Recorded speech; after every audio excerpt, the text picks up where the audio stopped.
내 형제들아, 만일 사람이 믿음이 있노라 하고 행함이 없으면 무슨 유익이 있으리요? 그 믿음이 능히 자기를 구원하겠느냐?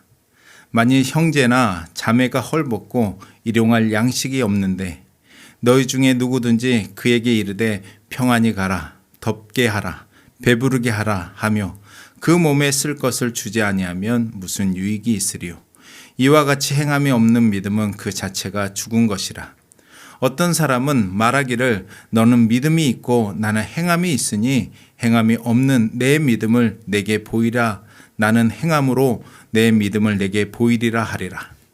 내가 하나님은 한 분이신 줄을 믿느냐? 잘하는도다. 귀신들도 믿고 떠느니라. 아, 허탄한 사람아, 행함이 없는 믿음이 헛것인 줄을 알고자 하느냐? 우리 조상 아브라함이 그 아들 이삭을 제단에 바칠 때에 행함으로 의롭다 하심을 받은 것이 아니냐. 내가 보거니와 믿음이 그의 행함과 함께 일하고 행함으로 믿음이 온전하게 되었느니라. 이에 성경에 이른 바 아브라함이 하나님을 믿으니 이것을 의로 여기셨다는 말씀이 이루어졌고 그는 하나님의 벗이라 칭함을 받았나니 이로써 보건대 사람이 행함으로 의롭다 하심을 받고 믿음으로만은 아니니라. 또 이와 같이 기생 라합이 사자들을 접대하여 다른 길로 나가게 할 때에 행함으로 의롭다 하심을 받은 것이 아니냐. 영혼 없는 몸은 죽은 것 같이 행함이 없는 믿음은 죽은 것이니라. 믿음은 행함으로.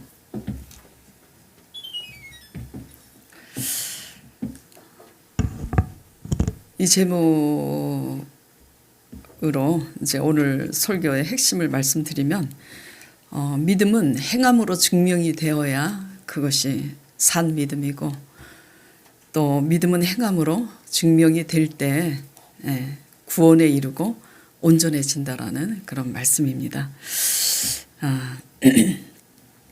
영국의 스코틀랜드의 한 호수에 그 작은 마을에 한 작은 배로 노를 저어서 관광객을 이제 실어 나르는 노인 뱃사공이 있었다고 해요. 그런데 그 노인은 그 노 젓는 그 노 한쪽에 믿음이라는 글자를 새겼답니다. 그리고 또 다른 한쪽 노에는 실천이라는 글자를 새기고 노를 저어서 관광객을 이제 실어 나르는데 한 젊은 관광객이 그게 신기하잖아요. 굳이 노에다가 한쪽은 믿음이라고 새기고 한쪽에는 실천이라고 새기니 젊은이가 어르신 왜 이 노에 이 글자를 새겨서 노를 적고 계시냐고. 그 이제 노인이 신앙생활을 이제 하시는 분이에요. 그래서 뭐라고 하시냐면은 내가 치우치는 신앙이 되지 않기 위해서 이 글자를 새겼노라 하면서 보라고. 그래서 보여줘요. 이제 그 젊은이에게. 믿음이라고 써 있는 그 노를 계속 저으니까 어떻게 돼요? 그쪽 방면으로만 계속 저는 거예요, 이제. 그러니까 제자리를 면치 못하고 이제 앞으로 전진하지 못하고. 그리고 나서는 또 이제 그 노인이 실천이라고 써 있는 이제 한쪽 다른 노를 저으니까 또 반대 방향으로 계속 이제 돌아가는 거예요. 여전히 제자리를 면치 못해요. 그러더니 그 노인이 이제 젊은이를 보면서 씩 웃으면서 힘차게 그 노를 믿음과 실천에 그 써 있는 그 양쪽 노를 저어서 가니까 그 배가 앞으로 전진해서 가는 거예요. 그래서 이게 이제 실화인지 아니면 한 예화로 이제 만들어낸 이야기인지 모르겠지만은 이제 이런 글을 읽게 되었는데요.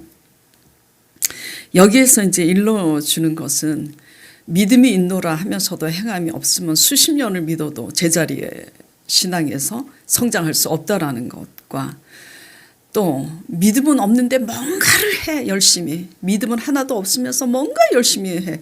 그러면 그 열심도 신앙에 있어서 성숙하지 못하고 자라지 못하는 이제 그런 신앙에 머무른다는 그런 교훈이 되겠죠. 믿음은 행함으로 증명이 되어야 구원에 이릅니다. 믿음과 그 행함이 같이 실천되어야지 앞으로 전진하고 목적지에 이룰 수 있는 것처럼 믿음은 증명이 되어야 구원에 이른다라는 사실 믿으시기 바랍니다. 성경은 믿음으로 구원 얻는다고 얘기하잖아요. 특히 로마서에서 계속 반복하는 것은 우리의 열심과 우리의 행함으로는 구원에 이르는 게 아니다 라고 하시는 이제 말씀을 우리가 듣다 보면은 행함으로 구원에 이르는 게 아니라 그랬는데 믿음은 행함으로 구원에 이른다고 하는가? 믿음이 없으면 헷갈릴 수 있어요.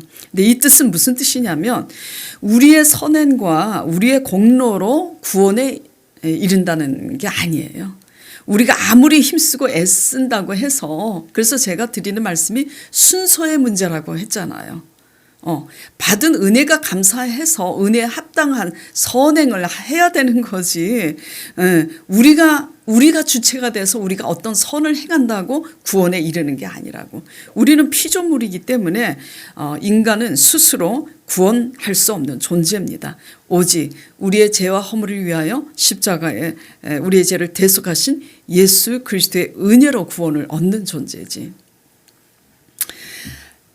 이 값비싼 예수 그리스도의 은혜로 구원을 받았다면 어떻게 해야 되냐면 마땅히 은혜를 베푸는 삶을 실천해야지 된다. 그러므로 행함 있는 믿음을 말하면서 오늘 본문 말씀에 선행과 구제 얘기가 나오는 겁니다. 선행과 구제가 없는 성공지향적인 이제 마인드는 하나님 마인드가 아니에요. 세상적인 마인드로서 철저히 개인주의고 이기심이죠. 그래서 성공했을 때 그 성공으로 자기 자신만을 위해서 지나치게 이제 사치하고 허영한 이제 사람들의 끝의 말로가 좋지 않습니다. 자, 14절 16절 말씀 보겠습니다. 내 형제들아, 만일 사람이 믿음이 있노라 하고 행함이 없으면 무슨 유익이 있으려? 그 믿음이 능히 자기를 구원하겠느냐? 만일 형제나 자매가 헐벗고 일용할 양식이 없는데 너희 중에 누구든지 그에게 이르되 평안히 가라, 덥게 하라, 배부르게 하라 하며 그 몸에 쓸 것을 주지 아니하면 무슨 유익이 있으려? 이와 같이 행함이 없는 믿음은 그 자체가 죽은 것이라. 저는 저 역시도 부족하지만 제자 사역하고 개척하기 전에 제자 사역을 이제 하고 그리고 개척을 하고 그러면서 또 교회를 제가 신학교 가기 전에 우리 순복음 식구들하고 교제하면서 너무나 많이 봤어요. 신앙생활 하면서 성공을 향해서 달려가지만 자기밖에 모릅니다. 그래서 이런 선행과 구제가 없는 성공지향적인 이제 마인드는 세상적인 마인드지 하나님의 마인드가 결코 아니에요. 믿음은 은혜에 속해 있는 거예요. 그렇기 때문에 우리가 잘 먹고 더 잘 살고 성공하기 위한 마인드도 남에게 선한 영향력을 끼치기 위한 마인드로 우리가 발전해 나가야지, 상대적인 비교 속에서 내가 더 우월감을, 내가 더 잘 산다는 것을 나타내기 위해서 성공지향적인 그런 사고방식은 하나님이 다 보십니다. 그래서 저나 여러분이나 성공을 위해서 달려가지 마시고요. 성공해도요, 이거 제가 누차 말씀드리는 거예요. 왜냐하면 저는 이걸 너무나 많이 봐왔기 때문이에요.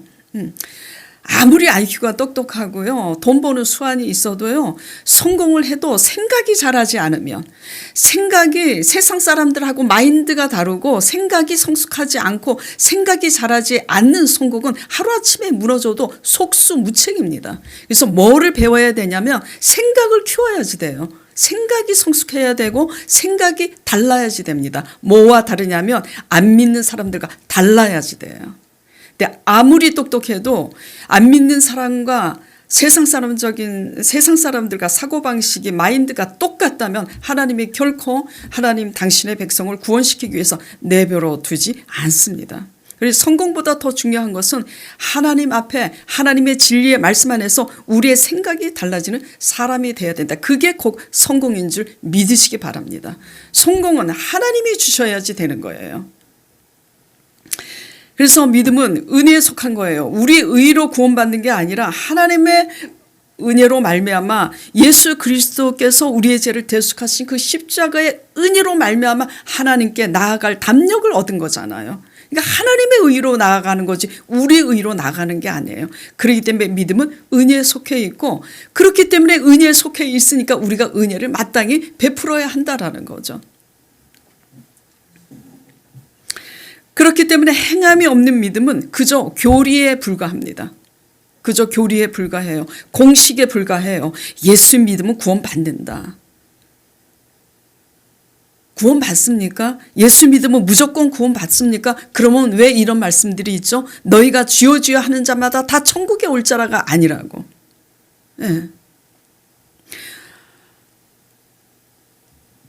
행함이 없는 그 자체가 지금 야고보 사도가 아주 쇼킹하게 지금 표현하고 있어요. 그 자체가 죽은 믿음이라고. 자, 17절 보겠습니다. 이와 같이 행함이 없는 믿음은 그 자체가 죽은 것이라고. 18절 이어서 보겠습니다.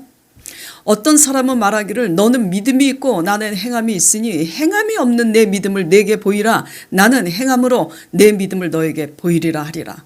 너가 하나님은 한 분이신 줄 믿느냐? 그 믿음이 있느냐? 지금 그러는 거예요. 잘한다 잘해. 귀신들도 믿고 떠느니라고. 귀신들도 하나님을 안다는 얘기죠. 20절에 허탄한 사람아 행함이 없는 믿음이 헛것인 줄을 알고자 하느냐? 헛것이다. 죽은 믿음이다. 그런 얘기입니다. 자, 그리고 26절에 보겠습니다.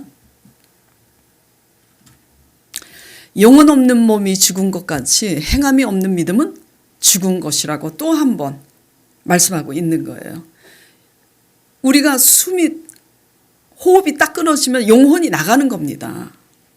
그리고 뭐만 남냐면 몸만 남아요. 그래서 그 몸이 썩기 시작하죠. 그래서 영혼 없는 그 몸이 죽은 것처럼 행함이 없는 믿음은 그렇게 교리와 그냥 공식만 남은 죽은 믿음이라고 지금 말씀하고 있는 거예요. 죽은 몸이 생명이 없어서 아무것도 할 수가 없잖아요.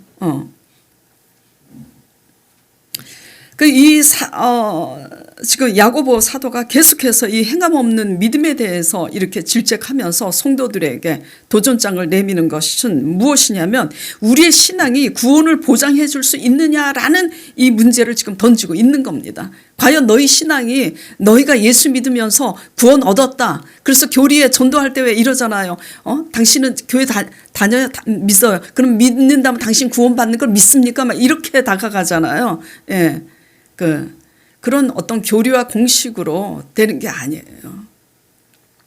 정말 저나 여러분이나 우리의 신앙이 구원을 보장해 줄 수 있느냐의 문제는 내가 진심으로 믿느냐 그런 그 믿음이 행함으로 증명이 돼야 돼요. 그게 진짜 믿음이에요. 믿음과 순종의 차이는 있어요, 없어요?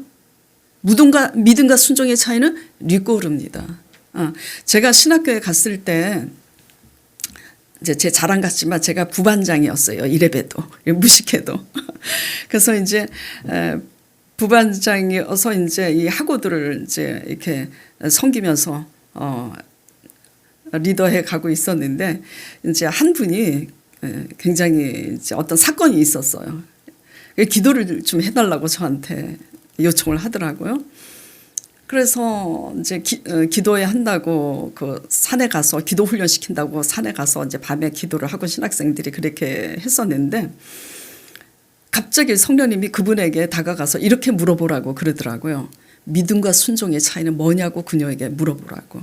왜냐하면 그분이 완전히 그 지금 가정이 몰락한 거예요. 예. 그 몰락한 이제 그녀에게 하나님 그녀가 제게 이제 기도 요청을 중보를 부탁을 했으니까 그 하나님 아버지 제가 또 기도를 하겠다고 대답을 한 이상 한마디라도 기도는 해야 되잖아요. 그래서 기도를 하는데 그녀에게 물어보라고. 그래서 믿음과 순종의 차이는 뭡니까? 라고 물어봤어요. 근데 물어보는 사람이 답을 알고 있어야 되잖아요. 근데 가만히 생각하니까 나도 솔직히 얘기로 되게 쉬운 건데도 그렇게 또 물어보면 내가 대답을 어떻게 해야 될지 잘 모르겠더라고요. 그래서 하나님 질문하는 사람이 답을 알고 있어야 되지 않겠습니까? 그랬더니 성령님께서 똑같다고 동일하다고 리꼬르다. 믿음과 순종의 차이는. 그래서 제가 깨달은 거예요. 저분이 완전히 몰락하기까지는 교회를 수십 년 다니고 그분이 40일 금식을 참 자주 하시는 분이세요. 그래서 제가 그래서 왜 이렇게 금식을 잘 하냐, 많이 하냐고 그러지 말라고. 그래서 그렇게 금식을 해요. 그래서 그렇게 금식을 하면서 응답 받는 게 있냐? 왜 그렇게 금식을 하냐? 그녀에게 왜 그렇게 물어보라고 하시는지 의도를 알았죠. 그렇죠? 그래서 그녀에게 물어봤어요. 믿음과 순종의 차이는 뭐냐고. 대답을 못해요. 그래서 제가 사실대로 얘기를 했죠. 성령님께서 당신을 위해서 기도하는데 믿음과 순종의 차이는 뭐냐고 물어보라고 하시더라. 뭐겠냐? 리꼬르다. 당신이 믿음이 있노라 하며 40일 금식을 하지만 순종이 아무것도 없으니까 이날이 임한 거니까 순종을 하라고. 그냥 수요 예배 잘 드리고 그냥 금요일 날 잘 드리고 예배 안 빠뜨리고 오는 게 순종이 아니다. 40일 금식이 순종이 아니다. 그런 이제 말씀을 했어요. 그래서 하나님이 당신에게 원하시는 그 행함이 뭔지, 믿음은 행함으로 어떤 행함을 요구하시는지 당신 양심이 알 거니까 하나님과의 관계에서 해결을 하세요. 그냥 그렇게 했어요.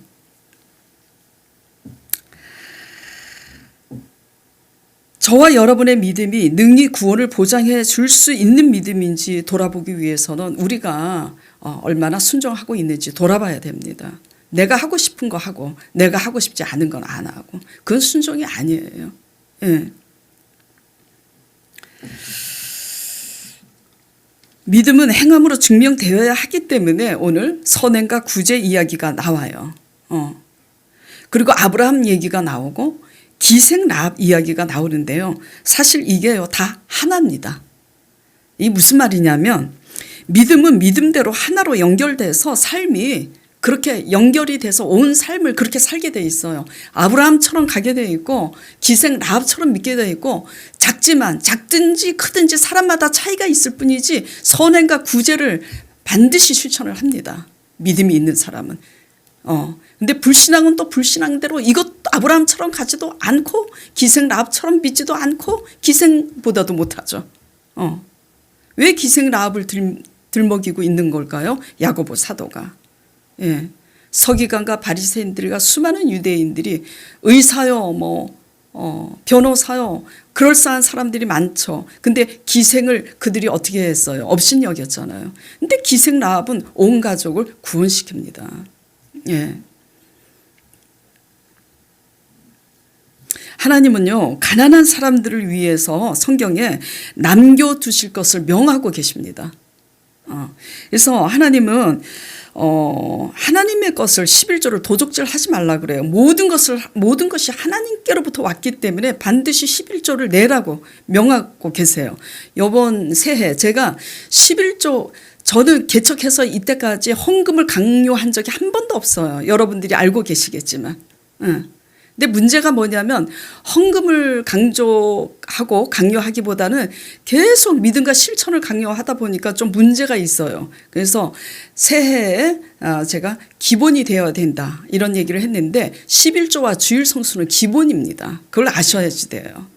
근데 11조를 내고 주일 성수를 하는데도 너무 치우쳐서 이상하게 믿으니까 11조 드리고 주일 성수 지키면서도 하나님 앞에 징계를 맞으니까 그거보다 더 중요한 게 무엇인지를 말씀드리기 위해서 그것을 강조했는데요. 11조는 하나님의 것이에요. 모든 것이 다 하나님께로부터 왔기 때문에 11조는 그 남은 이삭까지도 그 다음 해 농사에 다 먹어버리면 이삭도 다 먹어버리면 그 다음 해 농사에 거둘 게 없잖아요. 예. 그래서 하나님은 11조를 도적질 하지 말라고 명하셨고 11조의 10분의 1은 가난한 사람들을 남겨두라고 명령하고 계십니다. 실제로 11조를 100만 원 지금 한 달 수입이 1000만 원인데 11조가 그러면 얼마예요? 100만 원이죠.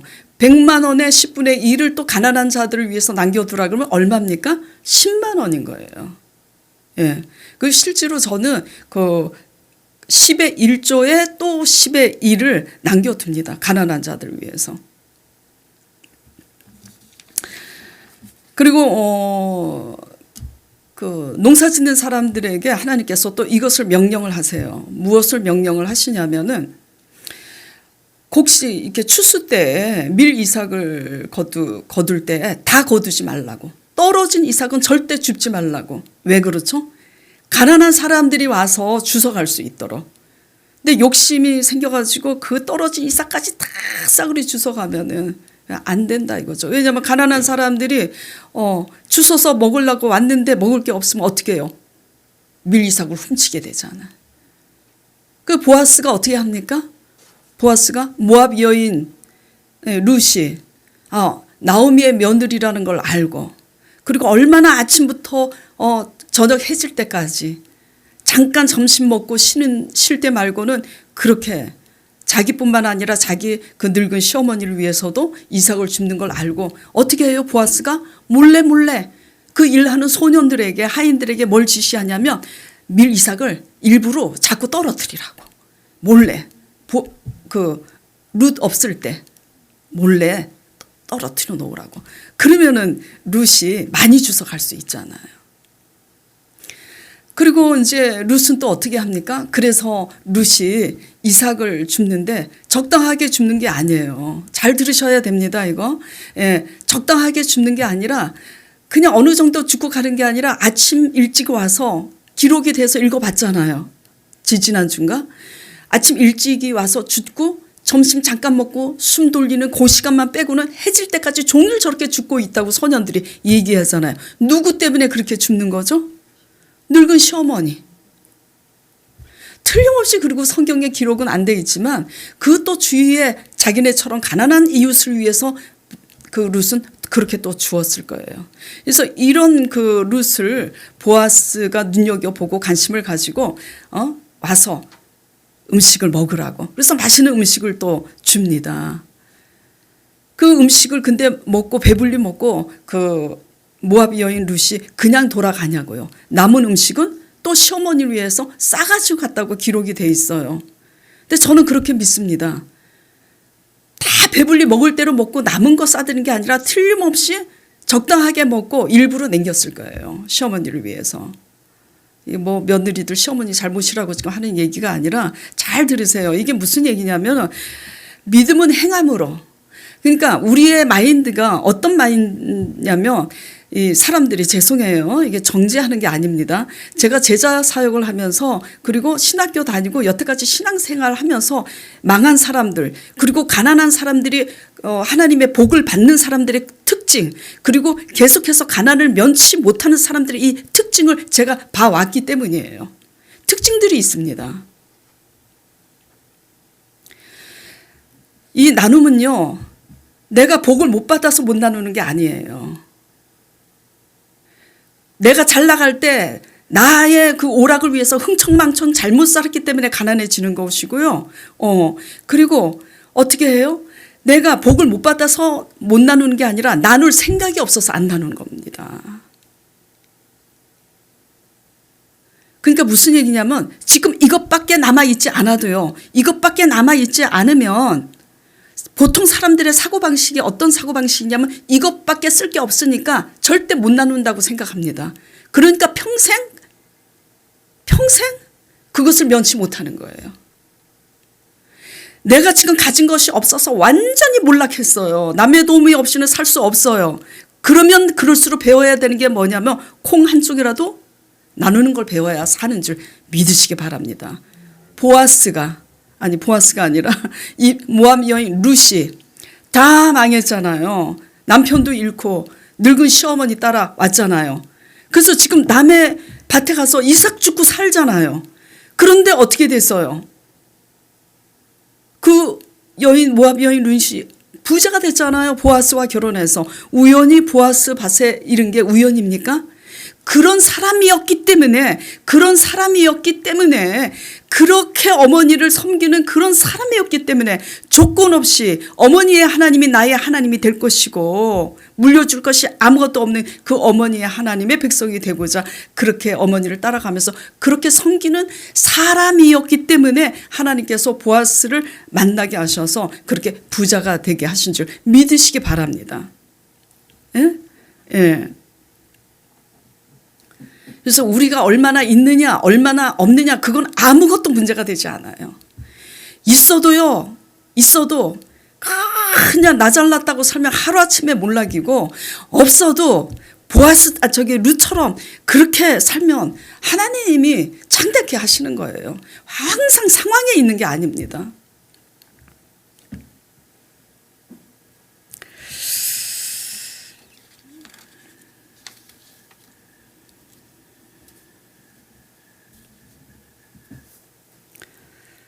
곁에 있는 그 가난한 사람들을 위해서 우리가 작은 거 하나라도 실천하는 삶, 예, 이걸 하나님이 지켜보고 계세요. 예. 그리고 또 가난한 분들은 가난한 대로 루처럼 그렇게 또 살아야 됩니다. 나는 가난하니까 당연히 받아야 돼. 얼마나 섬기는지 보자 나를. 이게 아닌 거예요. 이게 아닌 거예요. 저는요, 구제를 이제 뭐 그렇게 구제를 엄청나게 많이 자주 하는 사람이 아니에요. 근데 하나님의 뜻이 그러니까 정말 필요할 때 구제를 할 때가 있어요. 근데 저는 이런 말을 한 번 들은 거 아니고 2번 듣는 게 아니라 몇 번 듣습니다. 사실이에요. 제가 구제를 할 때 이런 말을 듣게 되는데요. 돈 가지고 사람을 포섭하려고 한다고. 이런 말을 듣습니다. 교회 개척하기 전에 제가 한 청년을 알았어요. 근데 그 청년의 아버지가 암으로 쓰러졌어요. 그래서 서울대병원에 입원하셨어요. 근데 재발해갖고 재수술을 계속해서 여러 번 하는 거예요. 그래서 그분에게 이제 편지를 그렇게 입원하셔서 재수술을 하고 그러니까 경제적인 그 부담이 얼마나 크겠어요. 그렇죠? 예. 그래서 그런 경제적 부담이 너무나 크기 때문에 이제 또 어떻게 위로를 할까. 중요한 것은 경제적 부담도 부담이지만 몇십 년 동안 예수 믿는 분이잖아요. 제가 교회를 개척하기 전의 일이니까. 그래서 교회를 이제 다니고,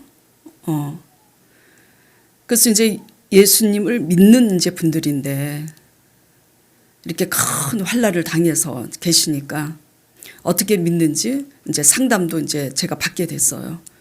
그래서 이제 그 어머니의 믿음에 대해서 좀 위로하고 또 이렇게 믿음과 순종으로 믿어야 된다라는 것을 부족하지만 이렇게 권면해드리고 싶어서 제 간증과 함께 편지를 썼습니다.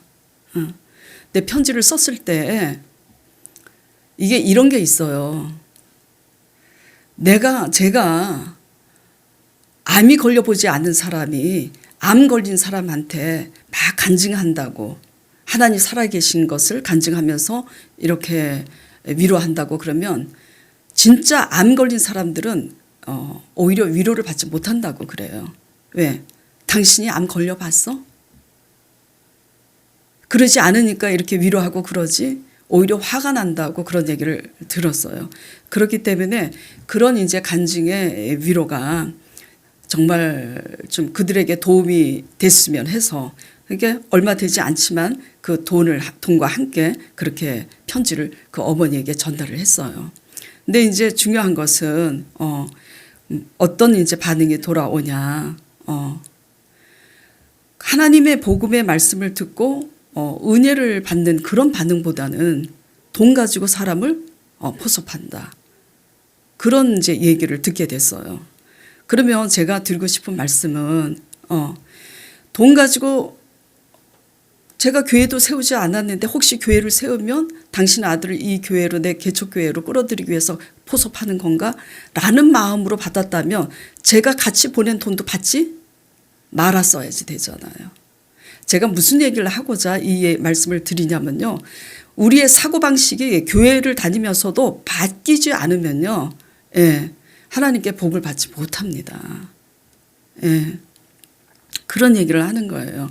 그래서 있는 사람들은 있는다고 자만할 것도 아니고 없는 사람은 없다고 주눅들어서 없기 때문에 당연히 당연한 것을 또 당연한 것으로 여기고 이렇게 하나라도 없다라는 거죠. 하나님 앞에 우리가 바른 자세로 바른 마음으로 살 때 그래서 중요한 것은 믿음은 행함으로 구원에 이르기 때문에 부자 보아스의 심성과 모압 여인 롯의 심성으로 우리가 살아야 될 것을 도전받아야 된다. 그런 말씀을 드리고 있는 겁니다. 예.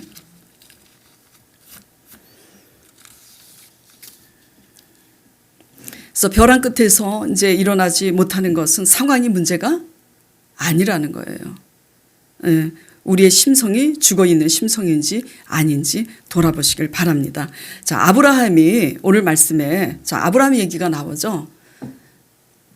자, 아브라함 말씀이 22절인가요? 21절에 우리 조상 아브라함이 그 아들 이삭을 제단에 바칠 때 행함으로 의롭다 하심을 받은 것이 아니냐. 너가 보거니와 믿음이 그의 행함과 함께 일하고 행함으로 믿음이 온전하게 되었느니라. 예. 자, 아브라함이 아들 이삭을 21절 다시 볼게요. 아브라함이 그 아들 이삭을 제단에 왜 바치게 된 거죠? 하나님이 제단에 아들을 번제로 드리라고 했기 때문에요. 요 자체만 보면은 정말 하나님이 비이성적으로 이해가 안 가게 들릴 수 있죠. 왜 하나님은 그렇게 하실까? 근데 하나님은 그 아브라함에게 믿음의 테스트를 한 거잖아요. 그러니까 아브라함이 이 하나님의 제안에 그 아들 이삭을 제단에 바치려고 아들을 포박했잖아요. 그렇게 행함으로 의롭다 하심을 받은 이유는 뭐냐면 믿음이 있었기 때문이에요. 어떤 믿음이냐면 본토 친척 아비집을 떠나가라고 했을 때 약속을 하십니다. 내가 너의 씨로 말미암아 큰 민족을 이루고 너의 민족이 하늘의 그 무별과 같이 많으리라. 약속을 하셨어요. 근데 불임 부부잖아요. 그리고 25년을 기다렸다가 아들 이삭을 얻었는데 하나님께서 그 아들 이삭을 번제로 드리라고 하셨을 때는 그 약속의 말씀을 기억을 했기 때문에 드릴 수 있는 겁니다. 그 씨로 말미암아 번성해야지 되잖아요. 내 민족이. 그래서 아브라함은 하나님께서 이렇게 말씀하셨기 때문에 내가 순종할 때 죽은 자도 능히 살리실 줄 믿고 그렇게 행한 거죠. 그렇게 행하려고 하는 찰나에 하나님께서 뭐라고 하셨어요? 아브라함아 아브라함아 내 독자 이삭에게 손을 대지 말라고. 이제야 너가 나를 경외하는 줄을 알았노라. 이렇게 하시면서 아버지께서 예비하신 순양이 있었어요. 그래서 순양을 가져다가 번제로 드리라. 예. 아브라함 얘기가 왜 나오냐면은 정말 믿는지 안 믿는지 하나님의 테스트에 인정받은 것도 믿음은 행함으로 정말 그 믿는 믿음이 믿음인지 행함으로 증명을 하나님이 하도록 테스트를 하신 거죠. 저나 여러분이나 하나님 믿음의 테스트에 행함으로 합격하시기를 간절히 축원드립니다. 예. 기생 라합 얘기가 또 나오죠. 예. 기생 라합도 이방 여인이죠. 예. 이방 여인이에요. 비록 기생이었지만은 그녀 덕분에 온 가족이 구원을 받을 수 있었습니다. 그녀가 보인 믿음은 뭐죠? 그녀가 보인 믿음은 소문을 들었을 때 여러 사람을 통해서 그 소문을 들었을 때 하나님이 행하신 일들을 전해 듣고 그녀는 그것이 정말 하나님이 행하셨음을 믿었어요. 그래서 그 하나님이 아니시면 그렇게 행할 수 없다. 그래서 하나님을 믿고 또 그러니까 애굽에서 나올 때 하나님이 홍해를 가리신 일과 아모리와 시온 족속의 왕을 전멸하신 그 하나님을 믿었어요. 그리고 자기가 살고 있는 이 여리고 성을 이스라엘 손에 하나님이 붙이실 것도 알았습니다. 이런 와중에 정탐하러 온 그 이스라엘 두 정탐꾼이 있었는데 기생집에 이제 아무 집에 머물 수가 없잖아요. 그 기생집에 머뭅니다. 근데 이 기생집에 한 정탐꾼이 머물고 유숙한다는 얘기를 듣고 누군가 왕에게 이릅니다. 그래서 여리고 왕이 그 사실을 알고 기생 라합에게 기별을 해서 그 정탐꾼들을 끌어내라고 해요. 근데 라합이 이 일을 알고 어떻게 해요? 또 그 정탐꾼들을 숨겨줍니다. 몰래. 숨겨주고 한밤중에 몰래 자기 창으로 달아내려요. 달아내리면서 이런 말을 합니다. 자, 여호수아 2장 8절에서 13절 말씀 보겠습니다. 또 그들이 눕기 전에 라합이 지붕에 올라가서 그들에게 이르되 말하되 여호와께서 이 땅을 너희에게 주신 줄을 내가 아노라. 너희가 너희를 심히 두려워하고 우리가 너희를 심히 두려워하고 이 땅 주민들이 다 너희 앞에서 간담이 농나니 이는 너희가 애굽에서 나올 때 여호와께서 너희 앞에서 홍해 물을 마르게 하신 일과 너희가 요단 저쪽에 있는 아모리 사람의 두 왕 시혼과 옥에게 행한 일 곧 그들을 전멸시킨 일을 우리가 들었음이니라. 우리가 듣자 곧 마음이 녹았고 너희로 말미암아 사람이 정신을 잃었나니 너희의 하나님 여호와는 위로는 하늘에서도 아래로는 땅에서도 하나님이시니라. 그러므로 이제 청하노니 내가 너희를 선대하였은즉 이제 숨겨주었으니 너희도 내 아버지의 집을 선대하도록 여호와로 내게 맹세하고 또 내게 증표를 내라. 그리고 나의 부모와 나의 남녀 형제와 그들에게 속한 모든 사람을 살려두어서 우리 목숨을 죽음에서 건져내라. 예, 이런 제안을 합니다. 기생 라합이. 그래서 이 기생 라합의 믿음 때문에 그 온 가족이 구원을 받습니다. 그래서 14절 이하 계속 이제 읽어 나가면 어떤 내용이냐면 그 이스라엘의 두 정탐꾼이 이렇게 이제 합니다. 너희가 우리를 창밖으로 달아내린 여기에 빨간 줄을 붉은 줄을 끈을 달아내리라. 그리고 너희 모든 가족들을 다 불러 여기에 있으라고. 그러면 하나님께서 너희 가족은 구원하실 거라고. 그래서 여리고 성을 멸할 때 너희 가족은 멸함을 면하리라. 그리고 떠나요. 그리고 실제로 여리고 성이 함락됩니다. 그리고 실제로 그 성이 함락될 때에 기생과 그 가족이 모인 그 집은 그대로 남아 있어요. 온전히. 믿으시면 아멘 하시기 바랍니다. 예. 뭘로 구원을 받죠?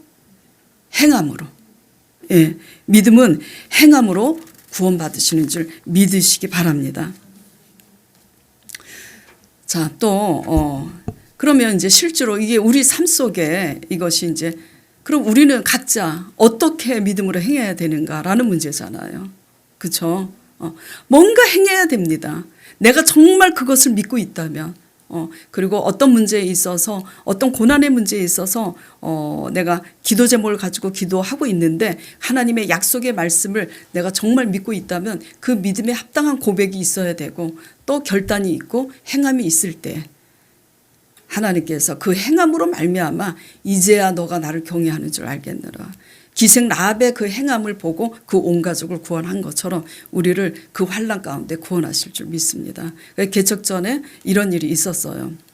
개척 초창기 때 한번 제가 주일 때인가 언제 그냥 제자 양육 때인가 말씀드린 적이 있었던 것 같은데 제자 양육 때 이제 한 청년에게 있었던 일이에요. 직장 때문에 주일 성수를 온전히 지키지 않았어요.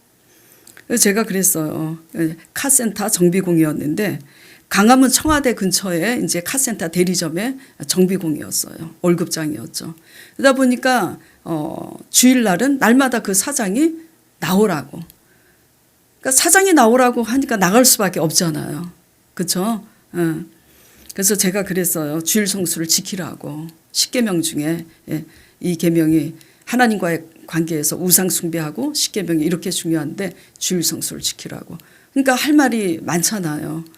사정을 뻔히 알면서 주일 성수를 지키라고 하니까.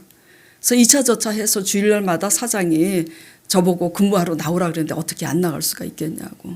그래서 제가 그랬어요. 지킬 수 있는데 지키는 것은 그게 지키는 거냐고. 지킬 수 없는데도 지키고자 결단할 때 그게 믿음이 아니겠냐고. 그래서 주일 성수를 지키라고. 그러면 어떻게 해야 돼요? 지키려면? 그 직장을 그만둘 수밖에 없잖아요. 그 청년이 고민을 하다가 결국 그 직장을 그만두게 됐어요. 그만두게 이제 되면서 다른 직장으로 옮기게 됐는데 집에서도 상당히 먼 영등포로 옮기게 됐어요. 주일날 일 안 하고 평일날만 일하는 카센터로 이제 옮기다 보니까 월급도 많이 줄었어요. 한 50만 원 정도 월급이 줄고 거리도 멀어지고. 그러니까 얼굴이 밝겠어요. 얼굴이 어둡지. 그래서 하나님께 이제 중보 기도했습니다. 하나님, 스스로 자의로 순종한 이제 믿음이 아니니까 저렇게 제가 이제 강요해서 이제 순종한 거잖아요. 그러다 보니까 저렇게 얼굴이 밝지 못하는데 그래도 불쌍히 여겨 주셔서, 왜냐하면 모세와 아론의 말을 듣고 순종한 백성들을 하나님이 또 하나님과의 관계로 보잖아요. 그래서 비록 스스로의 믿음과 순종을 하지 않았어도 제 권면을 듣고 순종했으니까 하나님께서 축복해 주시라고, 정말 그냥 상투적으로 축복해 주시라고 한 것이 아니라 제 말에 의해서 실제로 결단한 거기 때문에 또 책임이 따르잖아요. 하나님 제발 저 청년을 축복해 주시라고. 근데 6개월이 지났어요. 6개월 후에 어떤 일이 일어나는지. 예. 전에 다니던 그 직장에서 사장님이 다시 오라고. 월급 이전보다 더 많이 올려줄 테니까. 그러면서 희한한 일이 생긴 것은 아예 주일 성수도 지킬 수 있도록 가게 문도 아예 닫고 우리 모두 다 쉬자고. 그래서 이 얘기는 실제 이제 있었던 간증인데요. 중요한 것은 우리가 뭔가를 하나님을 정말 믿고 순종하기 위해서는 정말 그 믿는 것을 하나님께 우리가 믿습니다, 이런 것을 하나님께 고백을 했을 때는 그 고백이 합당하게 하나님이 받으시기 위해 우리가 행함이 수반되어야 되는 줄 믿습니다. 때로는 우리가 온전히 다 순종하지는 못해도 적어도 개개인에게 하나님께서 원하시는 그 어떤 실천 사항이 있을 거예요. 우리 다 양심들이 압니다. 나는 하나님이 뭐가 우상이기 때문에 하나님이 이것을 깨트리기 원하고, 나는 이게 부족하기 때문에 내 교만을 깨트리기 위해서 하나님은 이걸 실천하기 원하시고, 각자 모양이 달라요. 믿음은 행함으로 구원받는 줄 믿으시기 바랍니다. 그래서 올 한 해는 하나님 안에서 상황 바라보지 마시고 오직 하나님의 말씀 안에서 행함으로 실천함으로 하나님의 살아계심을 모두 우리가 경험하고 우리 삶에 놀라운 그 기쁨과 충만함이, 그리고 하나님의 영광이 넘치는 삶이 되길 간절히 축원드립니다.